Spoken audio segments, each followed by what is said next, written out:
Excited to have our guest today. We are streaming live on LinkedIn, Facebook, Twitter, YouTube, and on Twitch. Today we have Chris Gannon. Ruben, if you can open up the windows here. I'd like Chris to introduce himself and tell us a little bit about who you are and tell us about your company as well. Welcome to the show and welcome all the rest of the hosts. Hey guys, thank you so much for having me. I'm excited. I think we planned this back in October, November, and it felt like it was forever away, and I guess today's the day. My name's Chris Gannon. I'm the founder of a company called Captivate Talent. We're based here in Midtown Manhattan, as you can see the lovely gray January weather we're having. I've spent about the last 15 years now in the world of recruitment. I started with a large multinational recruitment firm for the first half of my career, and then decided I wanted to shake it up a little bit and had that millennial itch, and moved into the startup world, where I had 2 stints as a director of talent with high velocity startups. And then, after I learned that I really love building things, I made the decision in my life to start Captivate Talent to try to bring a better experience out to the recruiting world. It's our 3rd year now in business, and I'm excited to be here. Well, welcome to the show, Chris. I've yet to hear of a low-velocity startup. I'm looking forward to someone actually mentioning that someday. But tell us a little bit about Captivate. What prompted you to start this? What gave birth to it? What are you all about? Tell us about your business a little bit. Yeah, I mean, it kind of, everything happens for a reason, and the moves I've made in my career kind of all culminated for me to start Captivate Talent.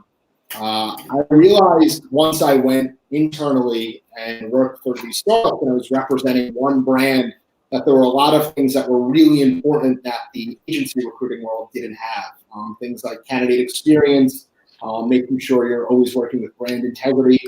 So I started Captivate to try to merge the world of really, sharp agency recruiting experience where you're offering a high level of service to clients, but also making sure that we offer that high level of service to candidates. And I spent a long time specifically working around the revenue parts of businesses. So starting Captivate, it was a natural fit for us to focus on revenue positions, which sales, marketing, customer success, anything that's really touching the revenue channel.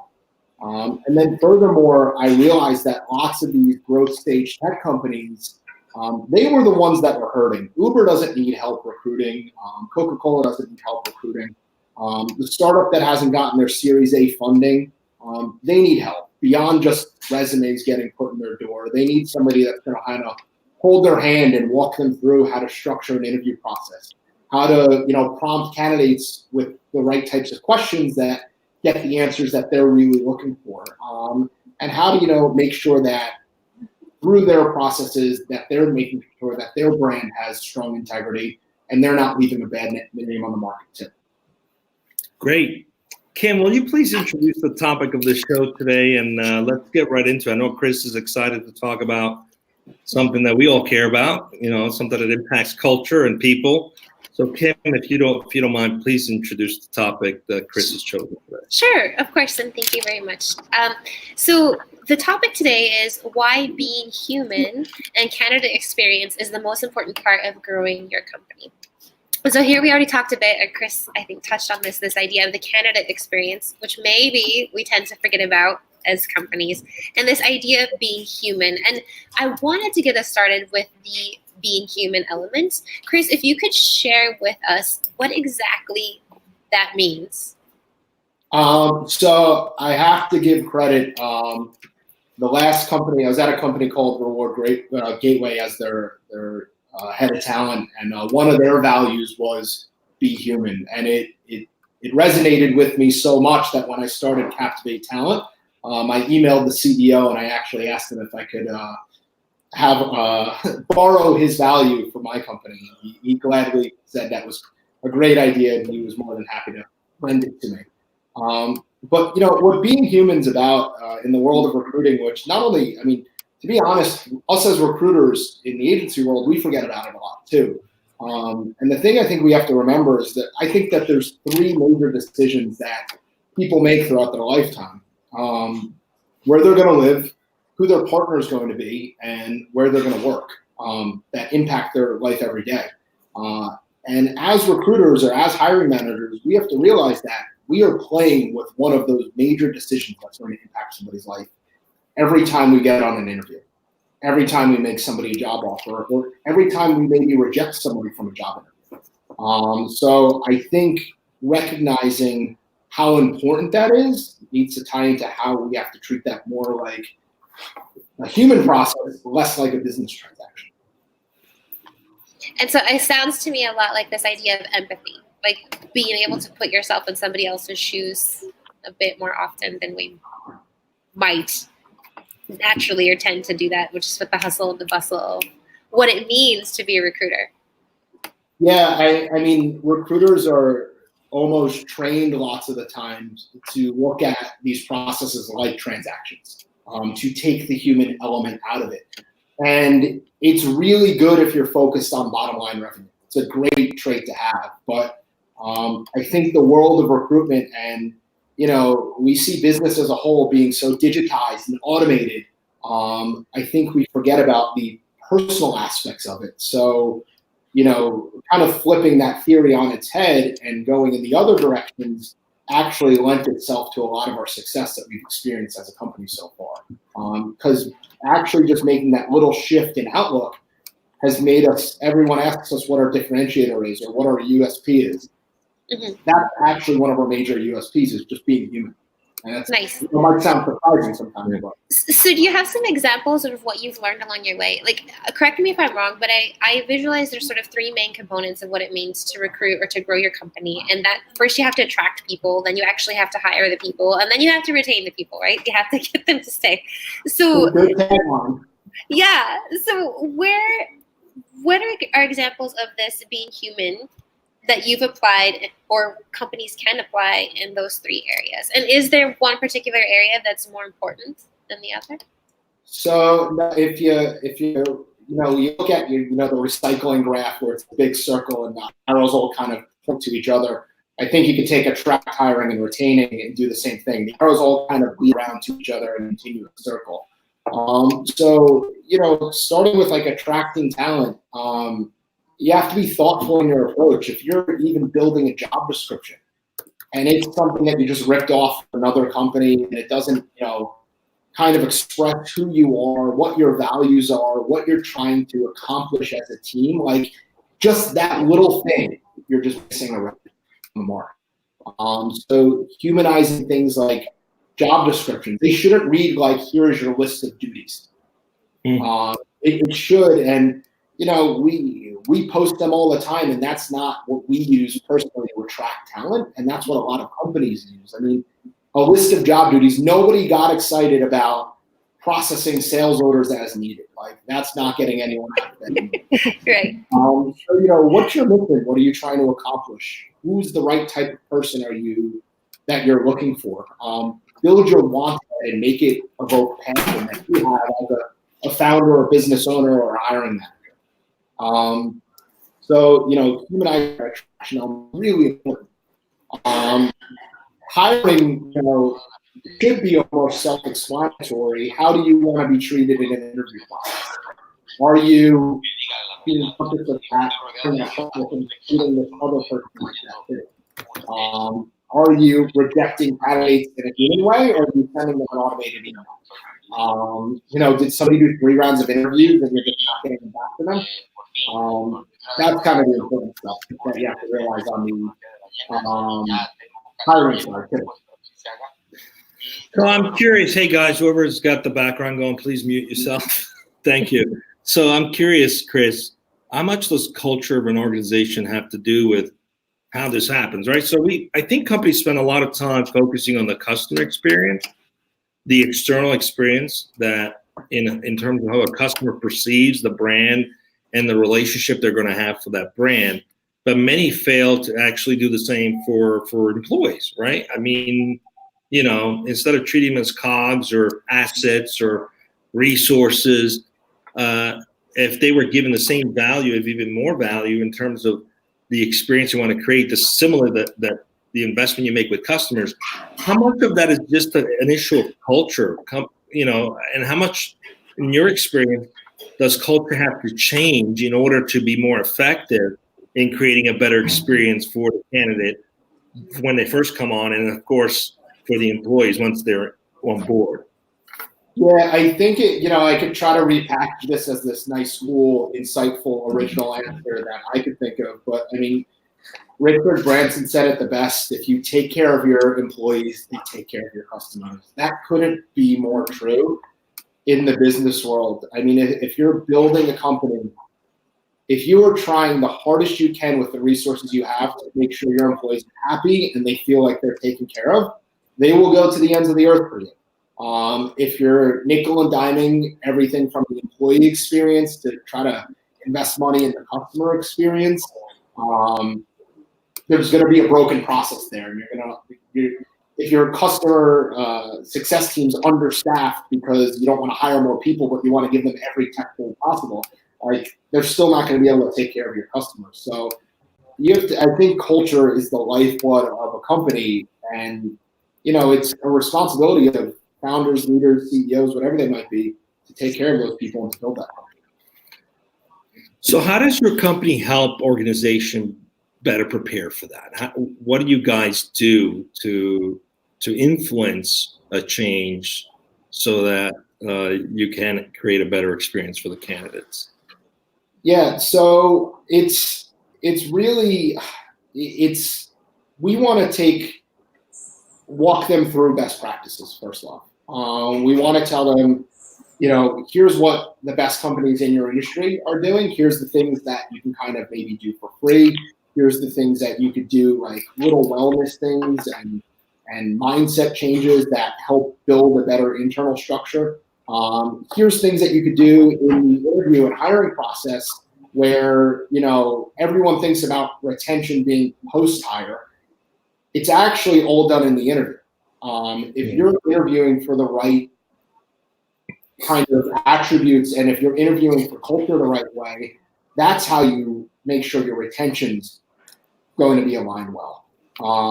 If you're just thinking about retention post-hire after you have somebody, you're thinking about it too late. So we try to teach companies that doing everything on the front end makes for a really happy back end. Laura, I think you had a question, Laura. Yes, Chris. So my question is, what do you think of hire for attitude, train for skills? Yeah, I think that's really important. I half agree with that. I advise our clients always to interview for culture or attitude on the front end, because if you don't do that until the end, you can get really excited about somebody's skill set and then almost bypass the culture part of the interview. I've seen it happen where, a VP of sales overrides HR because they don't care about culture because it's such a good salesperson. Well, what happens once that person gets hired, they actually become toxic in the environment because no one checked for culture. So if you hire for that attitude or culture in the beginning, you'll make sure that you ensure that you have the right people. Training for skills, I do agree that you should always look into somebody's potential, but we see jobs becoming more and more specialized. Lots of our clients only pay us, as you can imagine, for people who meet those criteria for that specialization. But everyone needs to start somewhere, so you should always hire for attitude and culture first. So when it comes, one of these questions, I think it's hard. Culture is something that sometimes is less tangible, right? Here at Nearsoft, we have our company values such as long-term relationships and commitment, leadership, teamwork, and be smart, get things done. Those are the 5 values that we stand by, and those are the 5 values that we look for in our candidates and the people that we wish to join our team.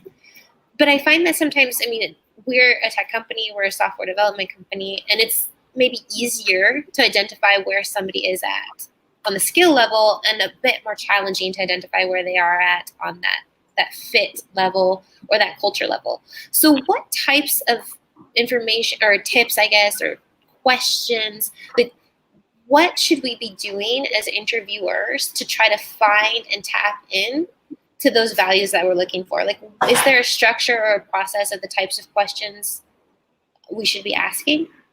Yeah, so every company should have, ours, I put right behind us today, they should have their values written down, and they should be somewhere where everyone can see them. So if you don't have that set up yet, like, you need to get in a room with your leadership team, and you need to create them, build them, and agree on them. And then what you need to do is you need to take each of those values and say, how do we build questions to test for these values? A really good recruiter that's been in the game for a while will actually say, all right, stay positive is one of your values. How do you ask a really good question or test for that value? Maybe it's in an interview, you're asking the candidate, tell me about a time where it was really difficult for you in the work environment or something didn't go your way. How did you navigate through that? And you're kind of testing for that answer about, did they stay positive? Did they talk about, did they need to have conflict resolution? How did they work out with that at the end of the day? And I think the important thing is the interviewing team needs to agree on what a good answer looks like and what a bad answer looks like. So it's really, when you build those values and you create those values, then you take that and incorporate it into your interview process and build questions around it. Chris, what do you think of some of the assessment tools like DISC, or I think Gallup has one as well? I can't remember the name now, but are those effective in identifying some of those, emotional intelligence type skills that we're talking about? Or is there something that's out there that works better? What have you seen so far? So I think they're really smart tools. And I think they're sold and used in the wrong way. It drives me crazy when somebody goes, oh, they scored like this on the DISC, and so we're not going to move forward. Those tools, anybody who's selling those tools in the right way will tell you that they are used to benchmark and to drive further, deeper questioning in the interview process. So when somebody gives a DISC assessment at the end of the interview process, you already know they're using it wrong. Those tools are great to use at the beginning of a process and then help hiring managers dive deeper into certain areas that they want to drill down into. I see their value and I do like them from a recruiter standpoint, but I often see them misused. So unless somebody's willing to commit to training and learning on how to use them the correct way, I don't think they should belong in the interview process. You can't just download that tool and throw it in and then give somebody a score after that. Yeah, so I would think a lot of companies use these tools as just, for efficiency. But what I'm hearing is, if you really want to create the right experience, you've got to invest in developing a process that's unique to you, that digs into the questions that are going to be relevant to what you're trying to discover. And it can't just be, just a skill set type of thing. It's got to be personal, based on values and things of that sort. Here's what I'm curious about. A lot of the systems, what is that system called? The ATS, when you submit, right? Are they looking for those emotional intelligent type skills? They're not tracking that, are they? So how? Is it flawed already as it is in terms of actually identifying the right candidate who might be perfect in terms of being able to contribute to the culture, being able to be a valuable contributor and person in the organization, but didn't fit into the, quote unquote questionnaire or mold, if you will, of those systems? What are your thoughts on that? Does that need to just be scrapped, or does it need to be improved? What are your thoughts? So it's in the recruiting world, they're like, AI is coming. AI is really good at matching keywords, and it's really bad at figuring out emotional intelligence. It's really bad at figuring out personality. It's really bad at figuring out all these things beyond just a resume. So I think it goes back almost to like the DISC profiles and everything, where there are really good tools out there. They're often misused as a quick fix and not implemented in the right way, in the correct way to dive deeper into a person, who a person really is. So here's what I'm hearing, and I've said this before because I've caught myself doing it. Choose relationship over efficiency. I have caught myself many times in terms of just choosing efficiency, being very efficient with my time and to the point. And what often happens is you sacrifice relationship. And I'm hearing that what's more important is to focus on the relationship. And not enough companies are doing that from the get-go, and certainly not doing that once the candidate is on board. So what are some of the best practices that leaders can put in place to change that, to reinvest in those relationships? Because the experience is all about the relationship, right? It's one of the qualifying questions we ask new clients and hiring managers is how much time do you actually have to dedicate to this process? How much time do you have to dedicate to interviewing? And if they're looking in their calendar 3 weeks out and trying to find an hour slot, they're not prepared to make hires, because it is about building relationships through interview processes. Really good recruiters don't need as many tools for a reason. It's because they've built a network, they've built relationships, and people trust them. It's actually, I admittedly will tell anyone that our outbound sales process sucks. It's terrible. Captivate Talent as a business is almost 100% referral driven from a client aspect. Almost all of our clients are referred to us because we really try to focus on building relationships with actual people, not just doing automated email drips or sponsoring some ads here or there. We do that kind of stuff just kind of because we have to sometimes, but it's not really that valuable for us. Well, I think going back to this idea of the relationship versus the efficiency, one of the techniques that we use always, not always, it is always at Nearsoft, is this idea of the collective process, the collective interviewing. I know that this might not be something that's possible for the smaller companies, the startups, but collectively, do we find that it's your opinion that it's great that the recruiting team is relying on other members of the community of the company to be involved in that process and to help make decisions? It's something that for us at Nearsoft works really, really well, but I'm interested on your take.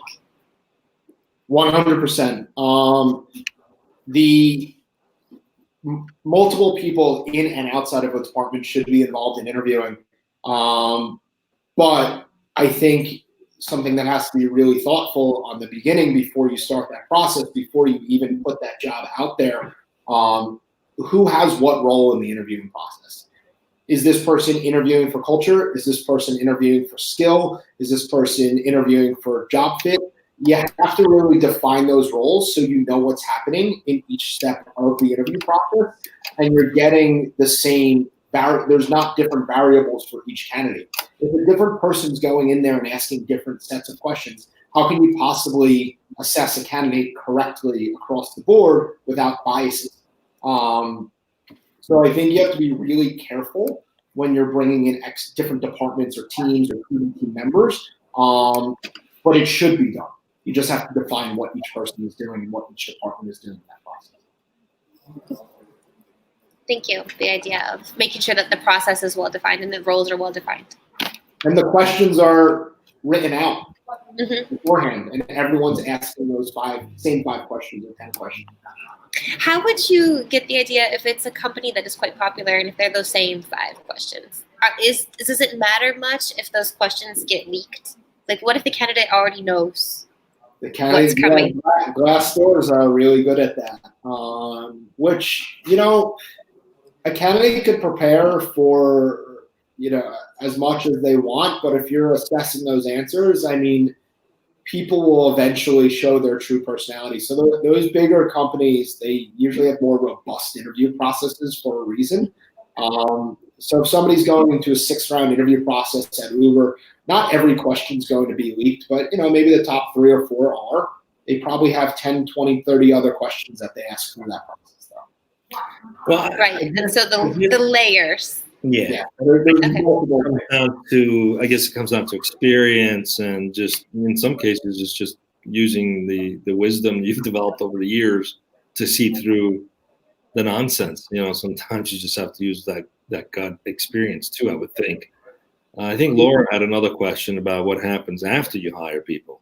Yeah, I get a question. So, Chris, how do you get new hires to engage to a company? So, once somebody's hired, I think, it's something I even struggle here with myself is the onboarding process. Especially for smaller companies, onboarding, there's not this big HR department that's just going to give them a nice packet for onboarding and they're going to sit in training class 101 on week one. So, that goes into how much time do you have to hire. Hiring doesn't stop once the offer is made. It bleeds into that person's first month, 2 months, 6 months. Like, what is your onboarding process? And if you are Googling onboarding process the day before somebody starts, you don't have one yet. And it might be okay to do that the first time, but then you have to build off of that and make sure that when somebody starts, you set them up for success as best as possible. You give them all the tools they need. I really like this. I'm sorry. I just do have one question, and I know it's probably opening a big can of worms because it's a big question. But going back to this idea of retention starts at the hiring process, and then we discussed a little bit about the onboarding process, which helps lead to better retention as well. But something that I've noticed, particularly it seems in the tech industry right now, is this shift from a lot of companies no longer being brick and mortar, like this attempt to decrease or eliminate overhead costs, and now they're opting for more remote environments. And a nice, I guess, fallout or afterthought of that is this ability to pay more. But how can companies who still want to stick to that brick and mortar and have these overhead costs, who can't necessarily compete with the same level of pay, still retain their employees? Well, I don't see that as competition as much because, some employees might be really happy sitting on their couch or their home office every day, and that being their work environment, where there's a lot of people out there that just doesn't work for. So I think they are, first of all, those companies are going after two slightly different talent pools, and the people that could do both, I don't necessarily see pay go that much higher for remote people. Sometimes I actually see it lower, where we have clients like here in New York that will pay somebody lower than what they would in New York because the cost of living is so much cheaper somewhere else. So we don't encounter that side of it that much often, but I do understand how, companies that have less overhead, maybe they are able to increase pay a little bit more, but maybe they also lose out on things like they're never able to have a team happy hour, or if they have an offsite, they have to fly everyone to a central location or whatever it might be. Well, it sounds like you have to figure out what your values are and and based on that, hire people that also match that up, right? So it always comes down to culture and what you're trying to accomplish. We're up on time. If anybody has any additional questions, otherwise, I'd love to get some final words of wisdom from Chris. Any tips you'd like to give? Any founders of startups that have been struggling perhaps to find good candidates and holding on to them? Any words of wisdom you'd like to share with them that they can take away? Yeah, I think one of the most important parts is hiring's not easy. Hiring's not easy for anyone. There's a lot of learnings that you can have from it. Make sure you're always evolving and learning through your process.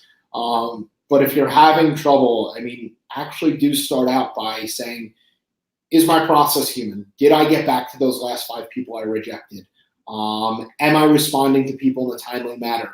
Am I dedicating a few hours a day to this? Because you have to realize we're recruiters and we are full-time every single minute we're working dedicated to hiring for your company. So trying to do that on your own, you have to realize the amount of time and commitment it takes. And you just have to hold yourself to the highest level of integrity and treat people how you would want to be treated through that interview process. I think that's really important. If you start out by doing that, you'll actually start to separate yourself from everyone else that's out there doing things the wrong way. Thanks, Chris. It kind of reminds me of like having a dinner party, right? And you invite your friends and you want them to have an amazing experience, and they show up and nothing's prepared, nothing's decorated, and you're like, let's figure this out. That's an experience for anyone. Yeah. And it seems like a lot of companies, what they do, it's like, come on over and, join us for this dinner party, but we bring your own fork. So it's the experience is an important aspect in everything in life, right? It's been a pleasure having you. Anything else, Carlos? What's coming up next week? A conversation with, hold on one second. Go ahead. Sorry, it was on mute, right? That's okay. That makes you consistent. As usual, right? John Zalzinger, and I hope I pronounce it right. Shunga John from Empowered D. So that's going to be happening. I don't have the topic yet. Maybe the guests have not sent it to me, but that's who we're going to be having next week. Same time here on Dojo Live, Wednesday, 1 p.m. Pacific. And I look forward to seeing you then. Thanks, everyone. Guys, thank you so much. Thank you, everyone. Thank you. Bye-bye. Have a great one. Bye-bye. Bye.